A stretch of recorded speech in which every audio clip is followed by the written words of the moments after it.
तो आज हम एक ऐसी ब्रेकिंग न्यूज़ की पड़ताल करने वाले हैं जहां मिडिल ईस्ट में तनाव अपने चरम पर हैं। यहां अमेरिका, इजराइल और ईरान एक बहुत बड़े टकराव के मुहाने पर खड़े हैं। चलिए इस पूरी विस्फोटक स्थिति को एक-एक करके समझते हैं।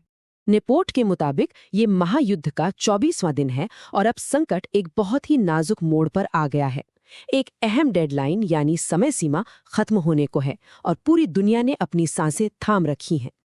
देखिए, इस पूरे तनाव की जड़ है अमेरिकी राष्ट्रपति का ये 48 घंटे का अल्टीमेटम। साफ साफ कहा गया है कि ईरान दुनिया के सबसे जरूरी समुद्री रास्तों में से एक होर्मुज जल डमरू मध्य को खोले, और अब घड़ी की सुइयां तेजी से आगे बढ़ रही हैं।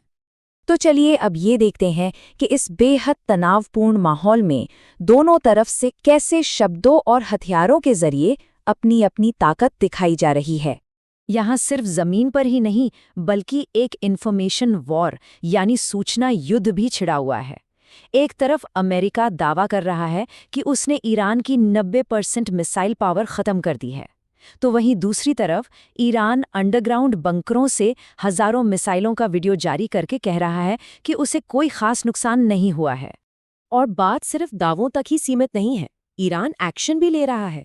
ऑपरेशन ट्रू प्रॉमिस 4 के नाम से हमलों की 75वीं लहर शुरू कर दी गई है। मतलब ईरान ये दिखा रहा है कि वो पीछे हटने के मूड में बिल्कुल नहीं है। और जवाब सिर्फ गोलियों और मिसाइलों से नहीं दिया जा रहा, ईरान एक साइकोलॉजिकल गेम भी खेल रहा है। देखिए कैसे एक ईरानी सैन्य अधिकारी अमेरिकी राष्ट्रपति के ही मशहूर जुमले "यू आर फायर्ड" का इस्तेमाल करके उन पर तंज कस रहा है। ये समझना यहाँ बहुत ज़रूरी है कि ये लड़ाई सिर्फ 3 देशों के बीच नहीं सिमटी है।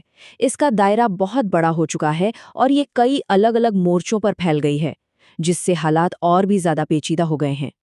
तो लड़ाई ज़मीन पर है, समंदर में है और हवा में भी है। ईरान के प्रॉक्सी ग्रुप्स यानी उसके समर्थक लड़ाके इराक में अमेरिकी ठिकानों को निशाना बना रहे हैं। लेकिन सबसे ज़्यादा चिंता की बात यह है कि अब ये जंग परमाणु ठिकानों तक पहुंच गई है। इजराइल और ईरान दोनों एक दूसरे के न्यूक्लियर सेंटर्स पर हमले कर रहे हैं, जिससे खतरा कई गुना बढ़ गया है। अब इस सारी गहमागहमी के बीच एक बड़ा सवाल ये उठता है कि अमेरिका जिन मकसदों के साथ इस अभियान में उतरा था, क्या वो सच में पूरे हो रहे हैं? ये स्लाइड कहानी को बिल्कुल साफ कर देती है। एक तरफ है अमेरिका के घोषित लक्ष्य और दूसरी तरफ है जमीनी हकीकत। अमेरिका ईरान के परमाणु और मिसाइल प्रोग्राम को खत्म करना चाहता था, लेकिन रिपोर्ट के मुताबिक ईरान लगातार मिसाइलें दाग रहा है और उसका परमाणु कार्यक्रम भी जारी है। साफ है कि दावों और असलियत में एक बड़ा फासला है। तो अब ये सारा मामला आकर एक जगह पर टिक गया है, हॉर्मुज जल डमरू मध्य।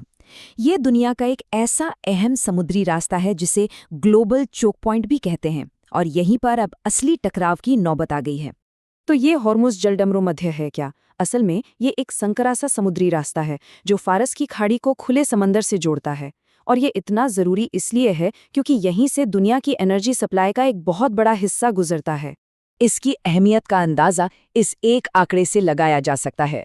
दुनिया का लगभग 20 से 25% कच्चा तेल इसी रास्ते से होकर जाता है, और यही वजह है कि इस तनाव के चलते कच्चे तेल के दाम $114 प्रति बैरल के पार चले गए हैं। और यहाँ मामला एकदम आमने सामने की टक्कर वाला हो गया है। अमेरिका ने कहा रास्ता खोलो वरना तुम्हारे पावर प्लांट उड़ा देंगे, तो ईरान ने पलटकर जवाब दिया हमारे पावर प्लांट पर हमला किया तो हम ये रास्ता पूरी तरह बंद कर देंगे और तुम्हारी सहयोगियों को भी नहीं छोड़ेंगे। ये एक बहुत ही खतरनाक खेल है।